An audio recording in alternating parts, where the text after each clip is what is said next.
No, but let's get into this next panel. We're excited. We're very thrilled to have our very own Elizabeth Cluett, who is going to be moderating this panel. So let me go ahead and get out of the way without further ado. Let's give it up for our nation's nursing homes during the COVID-19 pandemic. Thank you, Carissa, and thank you, everyone. Okay, I'm gonna take you back a little bit. We are, as a group, maybe to a place where you don't feel so comfortable. It's summer 2020, so just put yourself, remember what was going on there. There were no vaccines at the time. You know, COVID had been around. You know, it was surging in the summer, and the U.S. government, the world, but the U.S. government was working to figure out how to get its arms around this thing. So the goal of this panel, and we've been so excited to get this group together, is really to talk about what that was like, how people got into this initiative, and I'll talk a little bit about what it was, and then I'll turn it over to the panelists, and then sort of their reflections, what they learned, and sort of look ahead of what we can take forward as a group for this. Before we sort of dig in, we on the panel are really curious. How many of you, show of hands, if you were involved with the AHRQ National Nursing Home COVID-19 action? You know what? We can't see a thing, so stand up if you were involved. Staff, hubs, wow, okay. Yeah, big round of applause. Okay. And we know there were many other people who are attending the conference who were involved as well.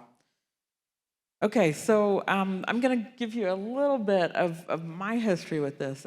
In July of 2020, I was in a couple conversations that Dr. Aurora had with David Myers at AHRQ, and it's all a blur, as much of things was then. But I remember specifically, you know, David was like, Sanjeev, what if you had $10 million? It's going to be interesting to see how this jives with Mamatha's version of the history. And, you know, Sanjeev was like, if we had $10 million to help nursing homes, you know, we would do da-da-da-da-da-da. And then I swear by the end of the meeting, it was like, it could be bigger. What if you had 100 million? What did you have 200 million? And Sanjeev, of course, didn't miss a beat. He was like, we can do it. We have the community to do it. And we want to be with you and make a difference, right? And then a lot of contracting and pilots and a lot of other, we had to make it really happen after that. But I just want to give a shout out too. We have representatives from 2 of the hubs that participated, and then Mamatha from AHRQ. There are a lot of people who aren't here, so you have to imagine like about 200 more seats on this panel with folks from Institute for Healthcare Improvement who designed the original curriculum, who lent trainers to the curriculum. They had like, I don't know, boatloads of those folks. On the hub team, one of these coaches was involved in each of the hubs, went to all of the sessions, helped train the hub teams of all the more than 100 ECHO hubs that participated. And on each hub, I'm not saying this very well, but each hub brought a geriatrician and folks from their local institution, maybe State Department of Health, maybe folks from the nursing home community. And then we had this amazing Friday group with AMDA, ACA, Leading Age, NACA. These are the major national associations for nursing homes, and just that I learned so much from those Friday sessions. So this was, I think, for ECHO, a once-in-a-generation initiative, and we're so proud to have been a part of it. I think for HRQ, it was a little unique. You're going to talk about that, and then how it impacted everyone who's part of this network as well. So Mamatha, why don't you tell us the story from your perspective? How did you get involved with this? How did HRQ get involved with this? So thank you for all of you who participated. I know, my colleagues know, it was a heavy lift. So the nation thanks you, and I mean that sincerely. So piggybacking on what Elizabeth just said, going back to summer 2020, if you all remember, it was a crazy time for lots of different reasons. And the media in particular was sharing daily, hourly, you know, what COVID rates were looking like, COVID deaths were looking like across the country, both in communities and also in nursing homes.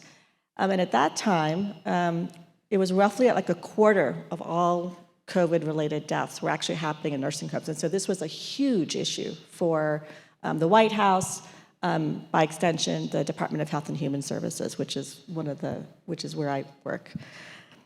So there was this outcry. Well, what do we do? How do we help? How do we stop this? What do we need to do? So because the Agency for Healthcare Research and Quality and David Myers had originally were one of the first partners for ECHO. Sanjeev was one of our early grantees. David Myers had an idea that maybe there was something we could do with ECHO. He was going back 20 years and bringing what he had started 20 years ago and bringing it full circle. That ECHO was a strategy, a resource, a tool, an initiative, all of those things wrapped up into one that we could bring to bear on working with nursing home staff to help mitigate the spread of COVID. Well, we had to pitch that. So, you can imagine like a little war room kind of scenario happening in DC, which is truly what it was. Like there really is a little war room. And there were folks around these tables trying to figure out, how to problem solve, because you had media coming in, you had politics coming into play. At the end of the day, we needed to think about patients. And these were nursing home residents who were the most vulnerable, right? They were elderly, they were frail, they were in a communal living situation. They really didn't have any other options. They couldn't just leave and go home. That wasn't really feasible. So this whole stay-at-home isolation thing that the rest of us were trying to play into or resolve, they couldn't do that. So this came out of a need. It was a dire need. And David and I were able to pitch, and we got $237 million, that was the number, to fund this national network of ECHOs to really focus just on mitigating COVID infections in nursing homes. And we were quite proud of that. Because on paper, that sounded great. We go to Sanjeev and to Elizabeth, and at the time I didn't know a lot about ECHO. I will admit, this was really David Myers and Sanjeev's thing.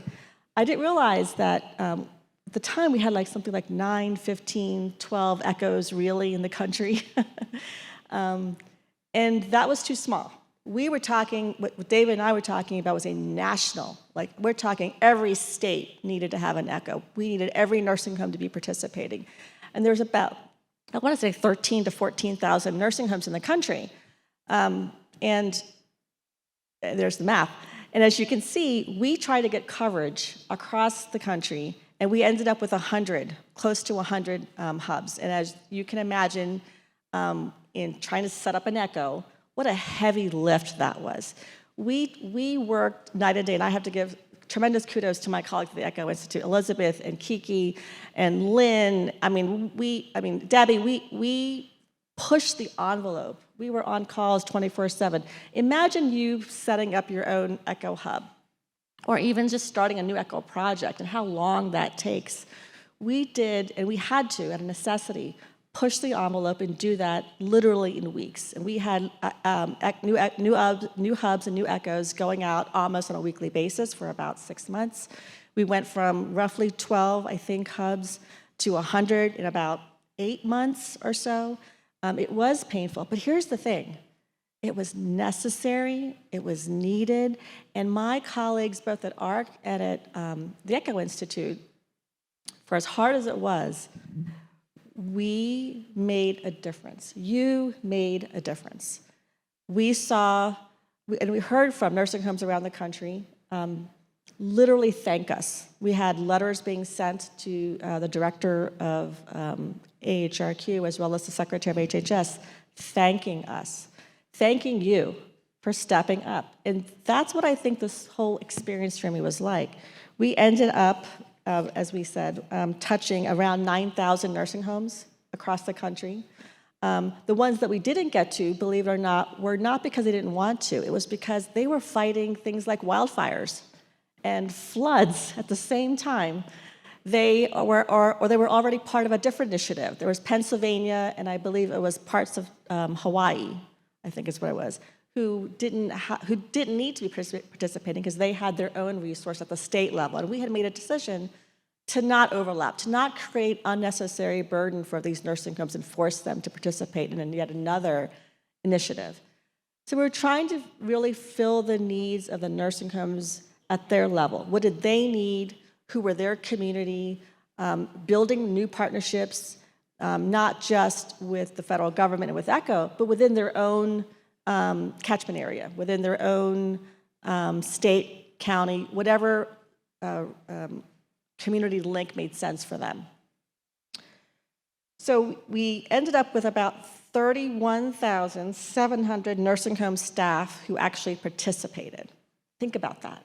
Think about that number, 32,000 individuals working in nursing homes who now had come together, in, of course, small groups, but they had created their own community. They were talking to each other, they were sharing stories, they were emulating the ECHO model on this huge scale. I think when we started, I think there was, I won't lie, there were some of us who probably wondered if we could actually do this. And I would just say, well, we don't have a choice. Failure wasn't an option, because failure meant people were going to die in nursing homes. Failure meant that someone was going to lose their grandmother or their grandfather. That wasn't an option. So yes, we had some tough times. Yes, we had some tough conversations. Some of us, I don't know about you all, but I hadn't pulled an all-nighter since college, and I did during this, as many of my colleagues at the ECHO Institute did as well. So let me just say that this initiative pushed the envelope for the ECHO Institute, but it also brought together for my agency, AHRQ, it emulated what we are here to do. We were putting the latest evidence, best practices in the hands of those of you who actually deliver care. And at the end of the day, what we really want is better health outcomes for all Americans. And that starts with healthcare delivery, using the best evidence to deliver better care delivery, to make better clinical decisions, to build and support caregiving networks. All of that is part of the same system. The ECHO Institute and ARC were, I think, were the perfect solution in an unprecedented time, a national emergency that I hope we never see again. I hope it is once in a generation. But the future is unknown, and I hope we take these lessons learned and are able to move that out forward and get ahead of this, should there be another emergency in the future. Thank you, Mamata. Kurt, you were sitting in Stanford in, I don't know what, August, September of 2020. How did you and how did Stanford get involved? And tell us a little bit about what those early months were like for you. I think we have an interesting story. So we actually, my office, I'm the CME director, we were able to go live with a COVID website in January of 20. So we were early in this. Our office effectively closed the first week of March, meaning we sent people to work from home. Come May, we were producing a CME activity every single day, which is kind of unheard of from a CME office. But quite frankly, in the summer, I had no knowledge of this project. I still remember getting an email in September from a professor in geriatrics, and she was talking about, hey, I'd like to meet with you. There was no urgency to the email. So I still remember vividly, October 6th was the first day I heard about this project. And of course, we heard that we had to go live on November 6th. So that means Stanford University, and we had a great partner, HSAG, we had to recruit not only nursing homes, but staff, faculty, and we recruited over 1,000 nursing homes. Combined, I think we ended up finding 40 different cohorts. We gave a few to the Alzheimer's Association. I think we gave a few to New Mexico. But there's been, in my career, there's no prouder moment to see not only my team rally around this, but the people in California, the people in the nursing homes, the faculty, everyone involved. It really was a all hands on deck. And I do want to give a public apology to AHRQ, because I will tell you, in October and November, there were some choice words about, like, how is it possible for us to do this in such a short amount of time? Why can't we start in March? Why can't we start in February? Just a few more weeks would make such a big difference. We got Thanksgiving coming up. How would we possibly do this? And in spite of all that, I have to say it worked out well. We did it. And so they were right. And as we all know, unfortunately, many people were suffering, many people were dying.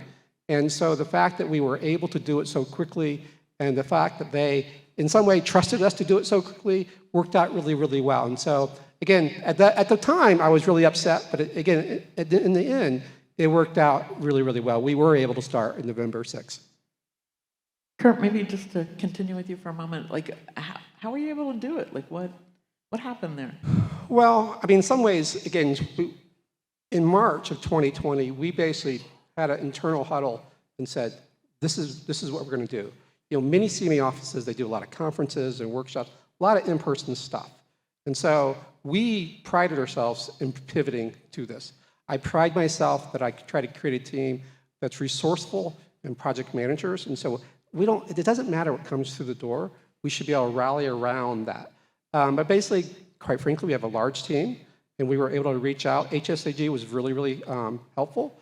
We did reach out to other mostly UC schools in California, and it was just too fast. It was too big, and we just did it. I'm not sure how we did it, but we worked hard. I think we used a lot of project management techniques. We got great facilitators, and again, I want to say how important HSAG was to the California effort. If you look at the numbers, sometimes we'll split them up, but the reality is HSAG and Stanford worked together collectively in California to make that happen. Can you explain who that is? Health Services, I should know this. They're the group that actually helps nursing homes with Medicaid issues. And so they already had a lot of really good connections. We had a lot of the faculty and the manpower. It was amazing. I remember, because we tried to email to recruit, we just started calling. We just did everything we could to get people on board. And again, we secured, we were very big into IPCE, so we wanted to have not only doctors, but we wanted to have nursing. We thought it was good to have representation across the state. And so it was just a collective effort. And the reality is, I think a lot of people wanted to help out. You know, one thing I will say, I found a new appreciation for the people that work in nursing homes.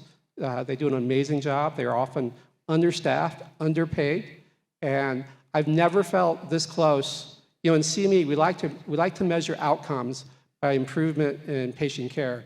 I've never felt so close to outcomes in my life in a project. I mean, unfortunately, there were literally people dying the same week that we're giving training. I mean, even some people that we're giving training to were having adverse impact. So it was an amazing collective effort throughout the state, and so I'm very, very proud of that.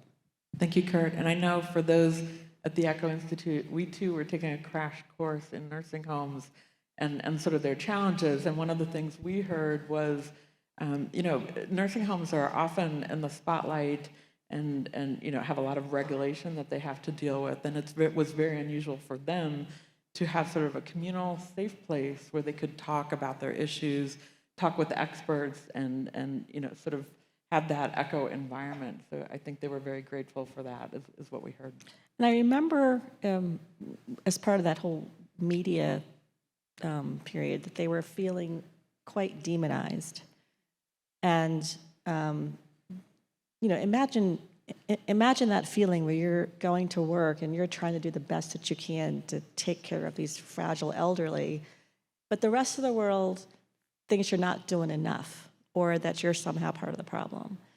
And I remember that staying with me too when we were listening to some of the, you know, some of the feedback. And I think that was one of the reasons people joined. There was that sense of community. So Dana, you were at the Alzheimer's Association, which didn't have to do the tutorial that we here in New Mexico did on nursing homes, right? You all work in nursing homes. How did you get involved in this program, and what was the Alzheimer's Association's experience? Yeah, thanks to the panel here for inviting me to join. You know, when I think back to 2020, you know, like so many other ECHO hubs in the room today, there was that moment in March where many of us had to just pivot the ECHO programs we were running, pause them potentially. For us at the association, we were running a long-term care cohort with some assisted living communities and said, let's stop the curriculum but keep ECHO open. and we pivoted and talked about what was happening. Nearly 50% of residents in nursing homes have some form of Alzheimer's disease or another dementia. And so we knew that this was impacting our community, our constituents. We knew that there was a need to sort of do some echo work.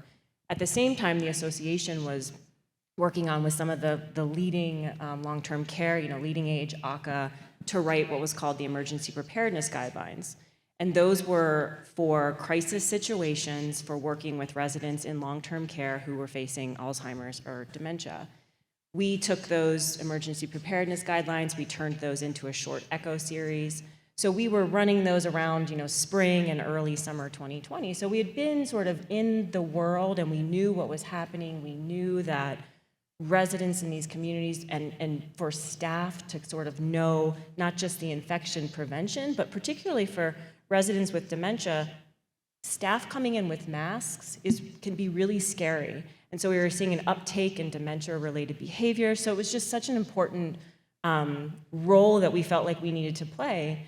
So when we've learned about the project through the ECHO Institute, we were just thrilled. We knew it was a no-brainer for us to be involved. We knew that this was our community, that we needed to be at the table. What's unique about our ECHO Hub as well is that we are national in reach. So we've got chapters across the US in every community. And so we had boots on the ground. We have folks in the community who knew local nursing homes.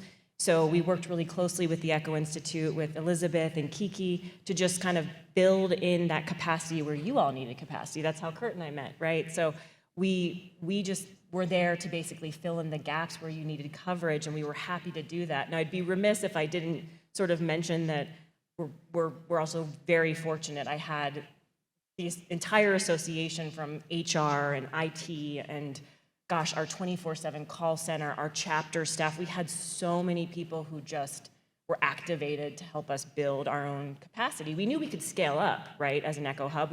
Those in the room who know ECHO operations, we knew we could scale, but we just know we also needed to build capacity quickly, right? And that just required so many people. We had folks from some of our chapters who were helping support early ECHO sessions before we hired our staff. So we were just moving in real time to kind of get these sessions running by the dates we wanted to launch.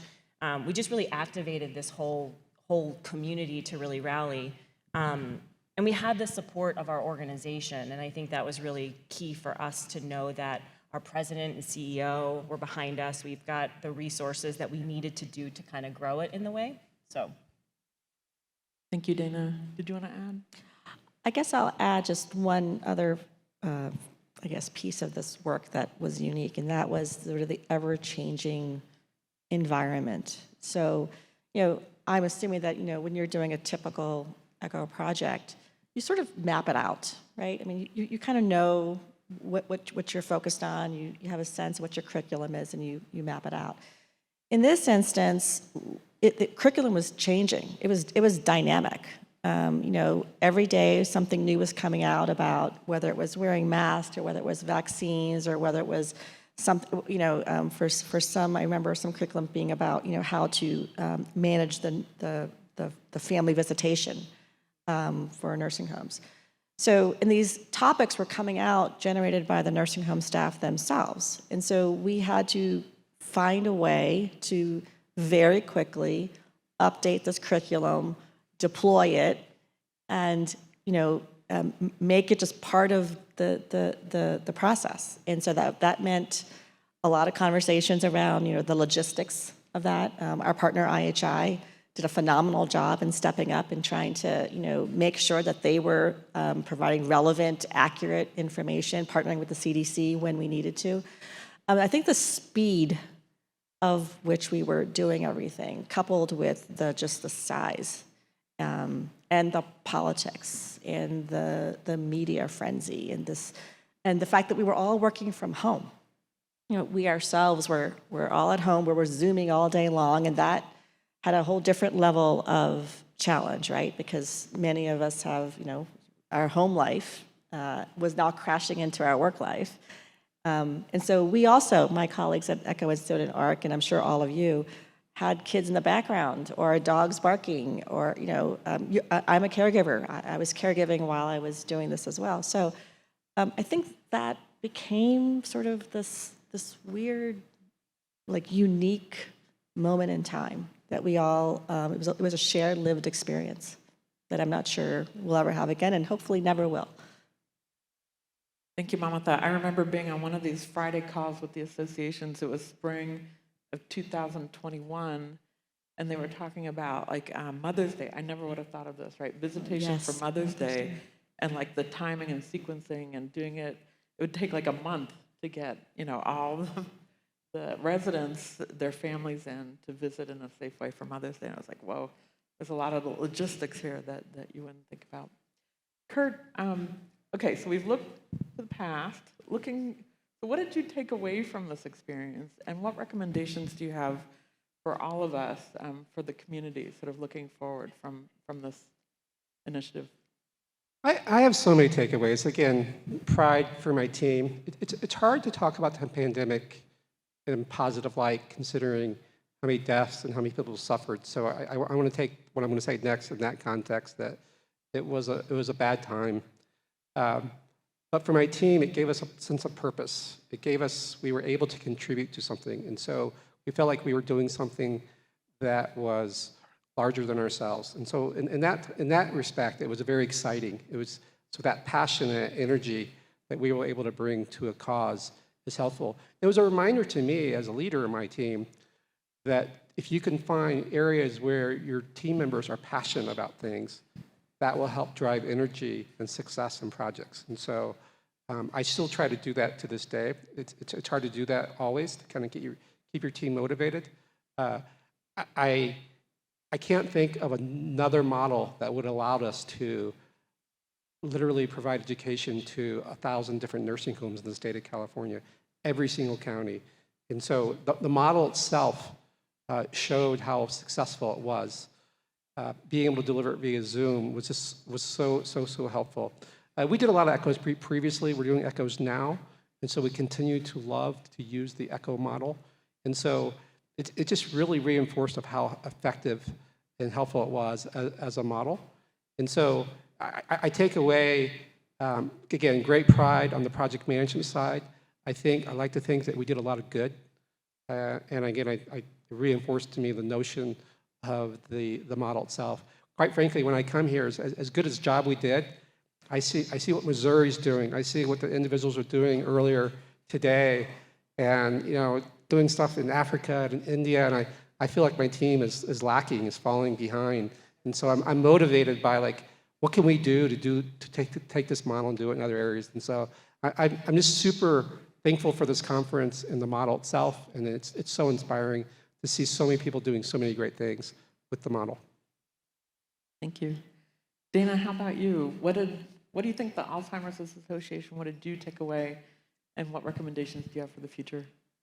Yeah, thank you. I think I think similarly, we felt like at that time, we felt a sense of pride, we felt a sense of community that we could bring together. I will say for us, it reinforced a few things. One is our commitment to quality and quality care and quality improvement. So we had a lot of creativity in that continuation phase, and we ran some quality improvement boot camps where we know nursing homes have specific directives around quality improvement, so we really worked hands-on to sort of help them learn how to do that. At the same time, we learned about the importance of advanced directives, how many residents didn't have advanced directives when they left this world, right? The importance of ensuring that residents have advanced directives when they go into nursing homes, that these are updated regularly. So this is something we've pulled into all of our echoes and our continued commitment. And I think the biggest piece, and Sanjeev mentioned this yesterday, that the sense of community that the echo could bring could truly create moments of true person-centered care when our country was at its darkest moment, right? And that echo had that power to create those, it could happen, right, for a person to live wholly and with dignity and potentially pass on wholly and with dignity And that experience is not lost on our team and sort of follows us into all the echoes we lead today. Thank you, Dana. And do you think the Alzheimer's Association sees ECHO differently today than? Yeah, no, and thank you for asking that. I think for my partner Doug and I, it brought so much visibility to our ECHO program. You know, our organization, again, has so many arms, and it's a large national organization. We've got policy colleagues in DC working on this every day, and to bring that visibility to the power of how we can harness ECHO, we're running echoes now for public health and looking at how do we implement new treatments for Alzheimer's disease. So there's a lot of ways that our ECHO program will be growing. And I think having the support of our leadership, seeing the success that we were able to really create through this project was part of that. Thank you. And I'm assuming folks can go to your website to learn more. alz.org, Project ECHO. Mamatha, what do you think AHRQ took away from this? What did you learn? What recommendations do you have for this community? Well, I think as a federal agency, what we learned is that when you remove barriers, we can achieve a lot. I mean, we did what some would think was, the impossible during, our darkest time. And as an agency, we, like all of you, we have our constraints. We have our budgets. We have rules that we live by. It is the Congress that provides our funding. And like many of you, we had to go and pitch. So I think the pitch, which I heard a lot about yesterday, which I'll use a different word, storytelling. I learned the power of storytelling at all levels makes a difference. And so when you leave and you go back to your home base, I hope you take away with you the power of storytelling is very important. And to know your audience. So for us, this project came about because David and I were able to tell a story about ECHO, and we framed it as a solution to a national problem. And we needed a solution, and we weren't going to let perfection get in the way. We needed progress, not perfection. And I think if you keep that in mind, that you're not trying, this is not an academic exercise, right? I mean, ARC is, for some would say, an academically based organization. And we are not frontline, care workers. We don't deliver care. And so I also wanted to add, thank you to all of you who are frontline workers. I mean, gratitude abounds by the federal government and the nation at large. And as a federal agency that supports frontline workers, through research and evidence, this was, it's hard to make evidence sexy. It's hard to get money from folks to say, oh, we want to do more research. Research is not sexy. So when you tell a story about saving lives and how information, putting it in the hands of the right people can save lives, can yield better outcomes, I think it was nice to be able to see that. Like we saw that happen, and I hope we get to do more of that in the future. Thank you, Mamatha. We want to open this up to all of you, folks, if you were involved in the initiative or not. This group is really anxious to hear your questions and really have a dialogue with you. So I believe, I can't see anything, but I believe there are people with mics out there. So please raise your hand. Hi there. I'm going to avoid standing, but I'm Jean Ryer, and I'm from the University of New Hampshire ECHO Hub. And we were part of this project. I remember the day in, I think it was August, that I read the email from Sanjeev, and our team decided at that minute that we had to do this, that we had no choice to not do this. And we had we didn't have enough capacity to do it. So we, in this walk down memory lane, we had to reach out to our friends at the Dartmouth Health ECHO Hub and JSI ECHO Hub. and pull together something for northern New England. It was a heavy lift. I think that's what you said. And we dug deep to pull it off. We also, in addition, all of our echoes have a signature piece of involving a patient-family voice in our faculty and a really person-centered approach. So at the same time we were trying to do infection prevention, vaccination, treatment, we were also trying to mitigate the horrible isolation of both the residents and their families and the staff and the pain that the staff were going through, both personally and at work. And it was probably one of the most moving experiences of my life. And I think our whole team felt the same way. So, walk down memory lane over, I have a question for Mamatha. This was a real stretch for ARC, right? In a different kind of work. The results were powerful. How are you going to be thinking about using ECHO going forward to help us do what we do best out on the ground? Well, I do think that we'd like to do more. I think, and I think Kiki and Elizabeth would agree, we innovated a lot within the ECHO world, and I think I would love to see more collaborations like that in the future. But I don't have a crystal ball, and I will say, while I personally think that is definitely a direction we want to go, and I also think that there are ways ECHO could be helpful, moving away from sort of clinically focused, disease-specific types of things, just like we heard yesterday about social determinants of health and other areas and education and others. I like to see it more about the healthcare delivery system, sort of the organization of care delivery. I think that's where ARC's real, bailiwick is, trying to think about ways that the healthcare delivery system as a whole can improve. And I think if there are ideas of how we could use ECHO to do that, I think those should be, put forth in proposals and grant submissions through the federal government. I think that's a great way to do it. I won't lie, I can't sit up here and represent HHS overall and say, yes, we're going to provide more funding to ECHO. The system doesn't work that way, no matter how personally I'd want to do that. But I think I want to encourage all of you to get creative in how you would apply the ECHO model outside of a disease-focused paradigm. Think about it from a delivery system focus. Think about all those healthcare systems out there, small and large, metro and rural.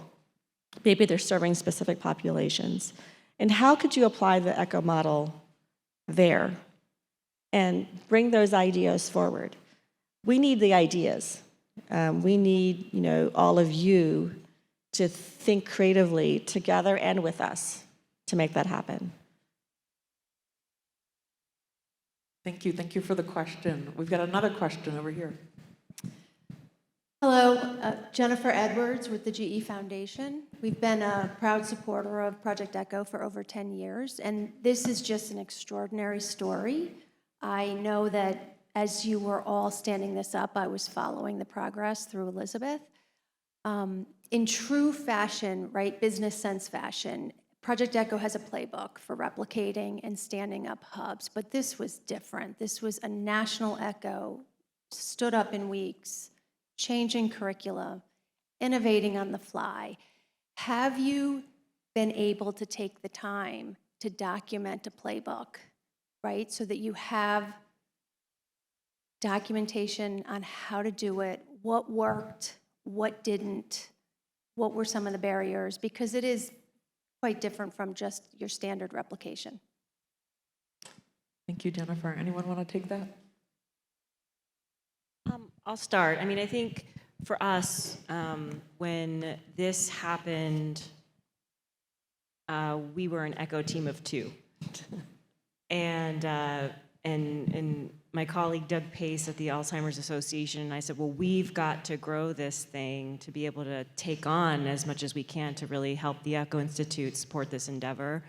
And so what we've done as a result of this is really think about what we need in terms of capacity to grow the network. I mean, specifically for us within the Alzheimer's space, it's not just about us running all the ECHOs. It's about how do we grow our Alzheimer's community within ECHO. And so how do we do that collectively through our collaborative? How do we encourage more health systems or nonprofits or long-term care organizations to start the ECHO? So for us, it was really this vision of growth of the ECHO model. And we do that systematically through our health systems initiative at the Alzheimer's Association, of which our ECHO team is a part.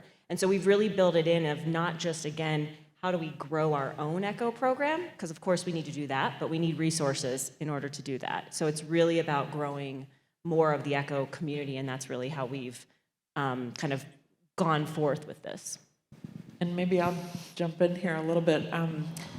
The funding for this was a unique mechanism under the Provider Relief Fund, which had some pretty major restrictions, right, Mamatha? Maybe you can talk about this, but it meant like we had to delete everything about, the participants in this program at the end of the initiative. So there were some challenges to sort of that kind of documentation that you're talking about. Well, I think there's different levels of documentation. So if we needed to stand up a national ECHO again, let's say in the next 6 months, I'm highly confident we could do it. And it's because, not so much that we needed the names of the folks that were participating, but in terms of the logistics, the process, all the components of putting together a complex project, I think we worked that out. I think, could it be improved? Absolutely. But we're already starting now with so much more knowledge and experience than we did back in, fall of 2020. And in terms of documentation, to your question specifically, yes, the federal government has enormous amounts of documentation on this. I have a whole SharePoint site that we were collecting all the deliverables and the reports, and I'm confident that we could put together a playbook fairly quickly. And assuming that the hubs are still willing and actively engaging with us, then yes, I think that would be possible to do. But only because we did it with such an amazing group of people at the ECHO Institute. I mean, I cannot, some of them right there in the front row I can see, so hi guys. They did a phenomenal job, and it comes down to the people. If you see and I take the point about having purpose, we all found a common purpose. And we kept the files and the details and the records to help us do a better job. And we did do somewhat of a debrief of sorts to talk about, what could we have done differently and how would we do this better, as you should with all large programs. And internally at ARC, we did the same. If we needed to do something like this again, how would we do it? What would we do? Who would we bring to the table? So I'm fairly confident that if the nation needed us to do this again, we could make it happen. Thank you, Mamatha. We've got 90 seconds. One final question. I have and here on this side. I don't know which side, the right side. Yeah, this is Neda Fadol from University of Nebraska Medical Center. So I got introduced to ECHO through the nursing home ECHO, and I served as subject matter expert at that time. And in my other life, the non-Sudan life, I run another ECHO at University of Nebraska that is a health equity cultural sensitivity /QI ECHO. And I think that, you were asking for ideas, so that's why I wanted to share this. That was inspired by the nursing home ECHO, because we saw how weaving QI into principles of infection prevention, etc., gives people the tool to go back and be able to implement and come back and report on barriers, etc. So we use the same model for health equity and cultural sensitivity, and we leverage the funding that the state had for COVID disparity. So it actually became a really nice model, and many of the nursing homes joined forces with us. And initially we didn't really think about nursing homes being the majority of our audience, but we were pleasantly surprised that many of our audience actually right now are nursing home staff, nurses, etc., because they found that this is something that they can relate to. It really helped them through the pandemic, and they had that trust in the model that this is something they can actually take back and implement. So we have right now 10 QI projects that emerge from these programs, where different entities, including school nurses, community-based organizations, nursing homes, public health department, went back and implemented a QI project at their facility to address elements of health equity and cultural sensitivity. So my point here is that, yes, this recipe can be, reused and reproduced to do different things. And I really hope that would be something that we can scale at a wider range. Thank you.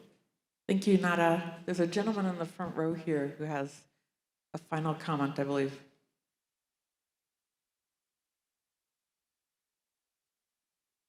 I just want to share, I think the lesson for me was that we are capable for a lot more than we think. When you called us, Mamta, the first time, I remember David, and the largest grant that we had ever received was $15 million.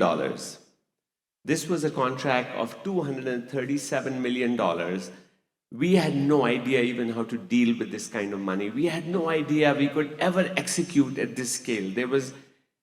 But our organization, of course, dug deep, very deep to be able to turn out something of this sort. But there was one really amazing part of this project, which that was the main comment. And that was, I'd always heard this phrase, we are the federal government, we are here to help. So in this case, because we ourselves didn't have that capacity, the US government, led by Mamta there, they rolled up their sleeves and became a part of our team. And that's what I think it was so amazing, that they didn't spend their time just criticizing our shortfalls, because we were a small team compared to what this required. But you brought your team to work hand in hand with our team to mentor us and guide us, and that was an amazing thing, that we could pull off something like this. And thank you, all of you, for your amazing work. And it has been the most amazing project I've ever done in my life. So thank you. I can't let that one go. I have to just say one more thing. I've been with the federal government for 30 years, and I can honestly say that I agree with Sanjeev. Typically, we hand out grants, we hand out contracts, and it is the responsibility of the contractor or the grantee to do their job. This wasn't one of those types of efforts. This was, we were all in it together. And for me personally, just as Sanjeev just said much more eloquently than I, this for me became, I think my most important, most consequential work I've ever done in my career. And so I owe all of you a huge thanks for stepping up. So thank you. Thank you, Mamata. I think we can all agree with that. Our time is up. I want to invite you to continue the conversation with Dana, Kurt, Mamata, and among yourselves. This was an important initiative, and as Jennifer reminds us, we need to document it, we need to continue to talk about it and strategize around it. Thank you so much.